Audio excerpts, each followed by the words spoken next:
I'm saying this strongly because I believe that it's quite likely that we may all be alive when Christ returns. और मैं इस बात को जोर देकर के इसलिए कह रहा हूं क्योंकि यह संभव है कि हम में से बहुत सारे लोग जीवित रहेंगे जब मसीह दोबारा आएगा. I don't know when Christ will return, but all the wars and rumors and wars, and especially the plagues that are coming around the world nowadays, I call it a plague.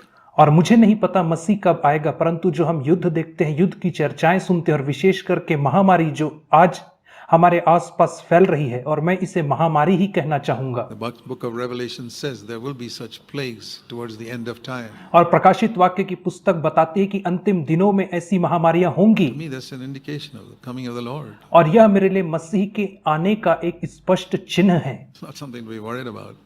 Say, Lord, you're coming, fine. और यह कोई ऐसी बात नहीं जिसके लिए हमें चिंता करना है. हमें तो यह कहना है, प्रभु जी आप आने वाले हैं, अच्छी I बात want to है. be ready. मैं उसके लिए तैयार रहना चाहूंगा. I don't want to just go around with masks and taking tablets.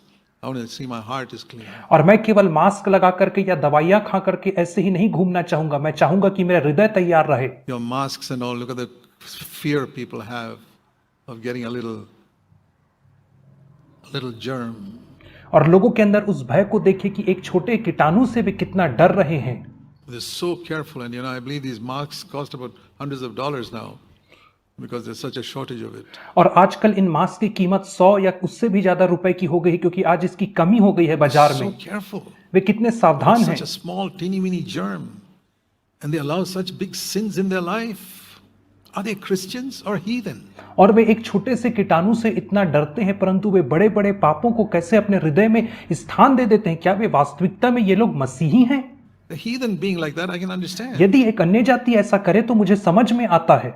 I'm not saying we shouldn't be careful about protecting ourselves health-wise, but I should be a million times more careful protecting myself from sin, from a sinful thought, from a sinful attitude towards somebody, from sinful words, much more than any virus in the world. और मैं ऐसा नहीं कह रहा हूं कि हमें कीटाणु से अपनी रक्षा नहीं करना है, परंतु मैं यह कह रहा हूं कि कीटाणु से कहीं ज्यादा बढ़ करके हमें अपने हृदय में कोई गंदे विचार, कोई पाप के विचार, कोई पाप की भावना या पाप उपजने से, इनसे कहीं ज्यादा हमको अपने आप को पाप से बचाने की आवश्यकता है. That's the mark of a Christian. और यही तो एक मसीही का चिन्ह है That he's much more afraid of sin than of sickness. कि वह पाप से ज्यादा डरता है बजाय बीमारी I के. want all of you to ask yourself one question this morning. और मैं चाहता हूं कि आज की सुबह आप सब अपने आप से एक प्रश्न करें. Are you more afraid of sin, or are you afraid of sickness that's going to spread in Bangalore soon? Which are you more afraid of? Which will you take precautions about? आप किससे ज्यादा भय खाएंगे? क्या आप पाप से ज्यादा डरते हैं या आप उस बीमारी से डर रहे हैं जो कुछ दिनों में बेंगलोर शहर में बहुत ज्यादा फैलने वाली? यह प्रश्न आप अपने आप से करें. That's the question. यह एक प्रश्न है. That'll show whether you're a serious Christian or not after sitting all these years in CFC. और यह इस बात को दर्शाएगा कि आप CFC में इतने वर्षों तक बैठने के बावजूद भी क्या आप एक गंभीर मसीही हैं या नहीं हैं.